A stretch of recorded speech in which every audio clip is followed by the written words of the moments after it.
Abaana n'abazzukulu essaza kyaggwe bukunja Warriors tetukunja bantu tukunja mipiira na miti twagala abantu bafa akakiiko kabeereremu ttiimu tukooye ebyokulwanira ku masaza nga bulijjo we tubadde tubeera olwayo twedongoza ttiimu y'essaza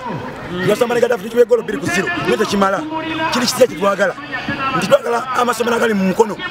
tuva kunayo netukona namambi tuvayo mutudukire nga fe abawagizi ekyamazima ekiziba kyabataddemu ekibinja mipiira gyewala omwana we n'emipiira gyewala tusaba alina obuyambi bwonna bwa costa takisi okutekemu ekyo nga kiwedde twayininga ebaawo wano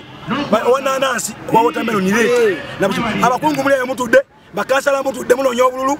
ba MP mutudde sazamuitumenya kusaza mukama nkisa kibobo era sikulumbye laba buzubu tuyitamu abatimu boyitamu abweba mulabayo omupiira ngumu ebiri batukyaliza wano nsaba abeerugazi katose erugazi gibanzala nakifuma kasawo wonna mwenna mujje twagala sente twagala sente na buli kimu suubira nti ttiimu yaffe olwaleero twetesetese bulungi kuba twatandika dde okutraininga era ttiimu tugisuubira okuba nga etuwa ekyo kyenyini kyetugisuubiramu kyekisooka ekyokubiri ffe ng'olukiiko tumanyi omubiri ate tuludde mu mupiira so tulowooza nti experience eyo gyetuleeta mu kapiira ng'okajja bweru bodrum n'okaleeta ku kisaawe jja tuyamba kwetuwa enkizo ku ttiimu z'endala ekyo kyekyokubi ekyokusatu nabadde nayogeddeko ku mbeera y'abaana be tusayininze twakasayininga abaana 25 era tusuubira nti abo abaana emyaka gye balimu gye emyaka emituufu egisambu kuba giri mu myaka wakati wa 22, 23 paka kwa 27 tulowooza nti egyo emyaka giba mirungi nnyo giba myaka mikwafu mwana tabeera muto atatebeera mukulu ddala so tulowooza nti kijja kutusobozesa okuwangula ekikopo ky'omwaka guno olw'ebyo ezo ensonga essatu zendambisawo bannakyaggwe mbakakasa nti tujja kuteekako omutindo ogwetaagisa okuwangula emipiira kagibe gyawaka kagibe gyawe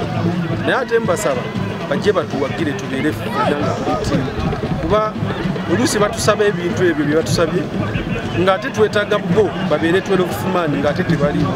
so nsuubira nti bwe banajja ne bakola omulimu gwabwe naffe ne tukola ogwaffe tujja kusobola okutuukako ekyo kyetwagala oba kyenaniisa ekiruubirirwa kifu twasigazzaako abasambi 10 ne twongerako abasambi 15 so mu bifo eby'enjawulo kuba bakipa bombi twabasigazza ne defense twajjemu omusambi omu ng'oggyeko abasambi abalala abawummudde n'abeeyongeddeyo waggulu nga Senoga yagenda mu express ne Kizito yawummula ne Kyeyune naye yawummula Akubali yagenze e Mawokota abasigadde abasambi abasinga l'enkizo basigadde ate twayongeddemu abasambi ab'enkizo okugeza twayongeddemu omusambi Okere Elliot abadde MVP West Nile Region netwongeramu omusambi Rajab Asiku ng'abadde naye musambi mulungi nnyo abadde ku top select team eya Western Region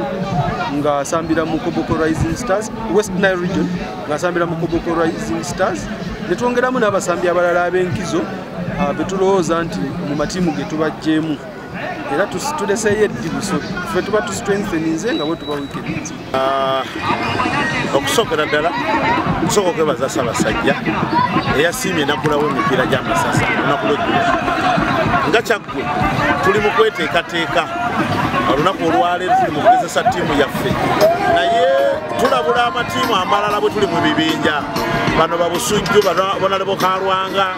nti kyetugenda okubakola benyweze kubanga kuno tuze kuwangula kikopo eneteekateeka nnungi olaba omutindo gw'abaana engeri gye basambamu omupiira suubi lyereere era tukubiriza bannakyaggwe bonna okwongera okukwatira awamu tukwasizeeko okulaba nti no tufuna ensimbi esobola okuwanira ttiimu yaffe neyessaza buli omu kyalina kyonna kubanga ekiriwo nti weetaagisa ensimbi ziyinza obutaba nti kya muntu omu nga bamanyi ttiimu yaffe yessaza buli alina kyalina akigatte kusobola okubeera nti no tusobola okuwangula kulona ekikopo